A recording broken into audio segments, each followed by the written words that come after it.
Hello friends, welcome back to my channel. இன்னைக்கு நம்ம சில்சிலா ட்ராமாவோட part 17ல என்ன நடந்துச்சுன்னு தான் பார்க்க போகிறோம். அதுக்கு முன்னாடி இந்த வீடியோக்கு ஒரு லைக்கை போட்டுருங்க. சரி, வாங்க ட்ராமாக்குள்ளே போகலாம்.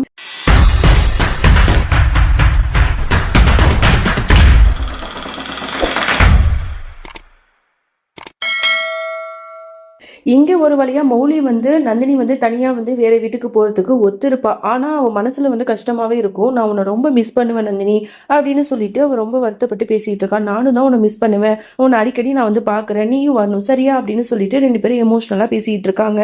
இங்க குணால காட்டுறாங்க. அவன் பெட்ல அவனோட பொண்டாட்டியை ஹக் பண்ணிட்டு படுத்திக்கிட்டு நந்தினியை பத்தி யோசிச்சுட்டு இருக்கான். அவ இந்த வீட்டை விட்டு நாளைக்கெல்லாம் போயிடுவாளா அப்படின்னு சொல்லிட்டு ரொம்ப வருத்தப்பட்டுட்டு இருக்கான். அப்படியே இங்க நந்தினியை காட்டுறாங்க.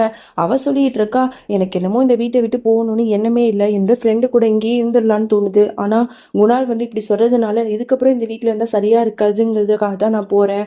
I am really miss you Mouli, உன்னை நான் ரொம்ப மிஸ் பண்ணுவேன் அப்படிங்கிற மாதிரிலாம் இவன் வருத்தப்பட்டு பேசிட்டு இருப்பா. அடுத்த நாள் ஆகுது.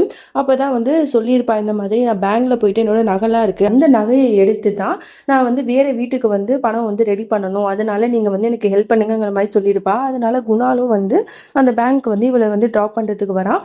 அந்த பேங்க்ல அவனோட ஃப்ரெண்டு ஒருத்தவன் இருப்பான் போல, வேலை செய்வான் போல. ஸோ அவன்கிட்ட ஹெல்ப் கேட்டு ஒரு வழியா நிறைய ஃபைல்ஸ் எல்லாம் கொடுக்குறாங்க. எல்லாத்துலேயுமே அவ சைன் பண்றா. சைன் பண்ணிட்டு ஓகேன்னு சொல்லிட்டு லாக்கர் ரூமுக்கு கூட்டு போறாங்க. உங்களோட கீயை யூஸ் பண்ணி இந்த லாக்கரை திறந்துக்கோங்க அப்படிங்கிற மாதிரி சொன்ன உடனே அவளும் போயிட்டு அந்த லாக்கரை திறக்கிறா. ஆனா திறக்கவே முடியல.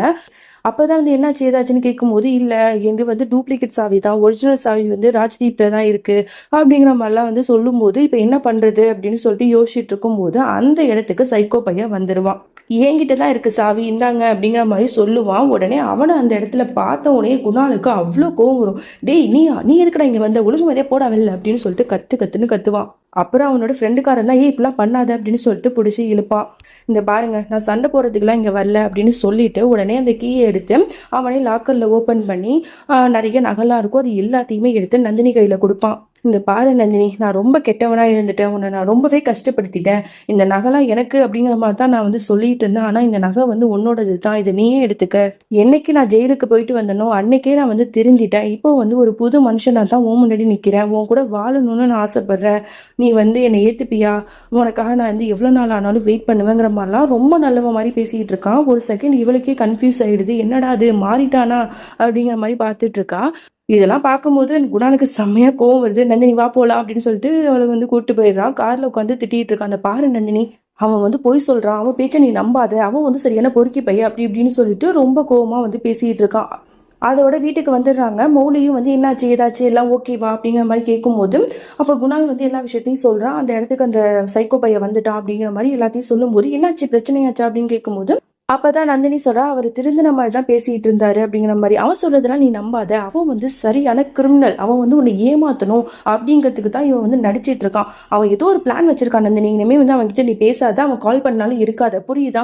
அவனை போய் எப்படி வெளில விட்டாங்க, அவனை போலீஸ்லயே அப்படியே ரொம்ப நாள் வச்சிருக்கணும், சரியான திமிரு பிடிச்சவன் பொறுக்கி பையன் அப்படின்னு சொல்லிட்டு இங்க மௌலியே அவனை பத்தி கழுவி ஊத்திட்டு இருக்கா.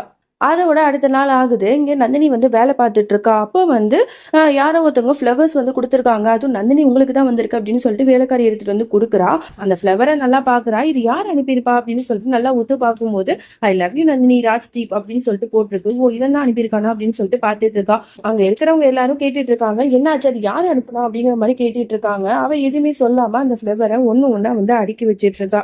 அப்போ மௌலி கேக்குறா, என்ன நந்தினி, அவன் கொடுத்த ஃப்ளவரை தூக்கி வீசாம அடுக்கி வச்சிட்டு இருக்க, என்ன பண்ணிட்டு இருக்க அப்படின்னு கேட்க, இந்த பாரு மௌலி, அவன் தானே கேட்டவன், இந்த ஃப்ளவர்ஸ்லாம் என்ன பண்ணிச்சு, அதனால தான் அடிக்க வச்சேன், மற்றபடி வேற ஒன்றும் இல்லை, அவன் மேலே எனக்கு எந்த ஃபீலிங்ஸும் இல்லை அப்படின்னு சொல்லிட்டு அந்த இடத்த விட்டு போயிடுவா. அப்போ பாட்டி கூட சொல்லிட்டு இருப்பாங்க, எனக்கு என்னமோ இவளோட புருஷன் திருந்திட்டான் போல அப்படிங்கிற மாதிரி சொல்லுவாங்க. அதுக்கு எல்லாரும் அதெல்லாம் இல்லை பாட்டி, இதெல்லாம் ஒரு டிராமா தான் அப்படிங்கிற மாதிரி சொல்லிட்டு இருக்காங்க.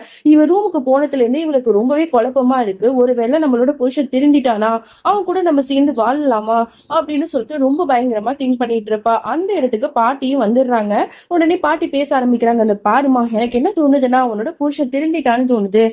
நீ வந்து அவன் கூட வாழ்றது தான் நல்லது. உனக்கு உனக்கு அப்படி என்ன வயசாயிடுச்சு? இதெல்லாம் வாழ வேண்டிய வயசு. நீ பிரிஞ்செல்லாம் இருக்க வேணாமா, நீ உன் புருஷன் கூடயே போய் வாழு, என்ன சரியா அப்படிங்கிற மாதிரிலாம் வந்து ரொம்ப அட்வைஸ் பண்ணிட்டு இருக்காங்க. இதெல்லாம் தூரத்துல இருந்து நம்மளோட குணால் பார்த்துட்டு செம்மையா காண்டாராம். இந்த பாட்டிக்கு எதுக்கு தேவையில்லாத வேலை, எதுக்கு இப்படிலாம் பண்ணிட்டு இருக்காங்க அப்படின்னு சொல்லிட்டு ரொம்ப புலம்பிட்டு இருக்கான். இல்ல இல்ல, அந்த ராஜ்தீப் கூட இவ போக கூடாது அப்படின்னு சொல்லிட்டு மனசுலயே நினைச்சிட்டு இருக்கான்.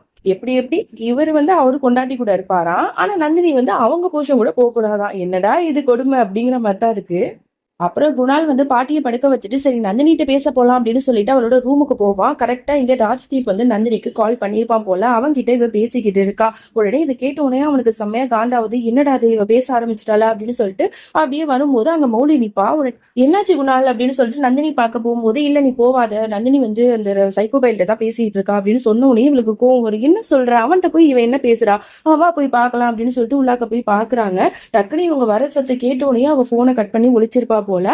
நான் மௌலிக்கு வந்து தெரியும் வந்து நம்ம கிட்ட மறைக்கிறானே. என்ன நந்தினி இந்த நேரத்துல என்ன பண்ணிட்டு இருந்த, யார்ட்டையாவது பேசுனியா அப்படின்னு கேட்க, இல்லையே நான் யார்ட்டையும் பேசலையே, நான் சும்மா தான் வந்து போனை பார்த்துட்டு இருந்தேன், வேற ஒண்ணும் இல்ல, என்ன செய்தி அப்படின்னு சொல்லிட்டு ஒண்ணுமே தெரியாத மாதிரி சொல்றா. இதெல்லாம் கேட்கும் போதே அவளுக்கு தோணுது இவன் நம்ம கிட்ட மறைக்கிறா அப்படின்னு சொல்லிட்டு மௌலியும் வந்து சும்மா நார்மலா சொல்றான். அந்த பாரு, அவனை நீ நம்பாத, அவன் மறுபடியும் உன்னை வந்து அங்க வர வைக்கணும், உன்னை கொடுமைப்படுத்தணும்னு தான் பிளான் போட்டிருக்கான்னு நினைக்கிறேன், அதனால நீ சேஃபா அவன் கால் பண்ணாலும் எடுக்காத, புரியுதா அப்படிங்கிற மாதிரி அட்வைஸ் பண்ணிட்டு போயிடா. அவளும் வந்து ஓகே அப்படிங்கிற மாதிரி தலையாட்டி வைக்கிறா. அடுத்த நாள் ஆகுது. இந்த மாதிரி கருவா சவுத் அப்படின்னு சொல்லிட்டு அங்கெல்லாம் பூஜை பண்ணுவாங்க.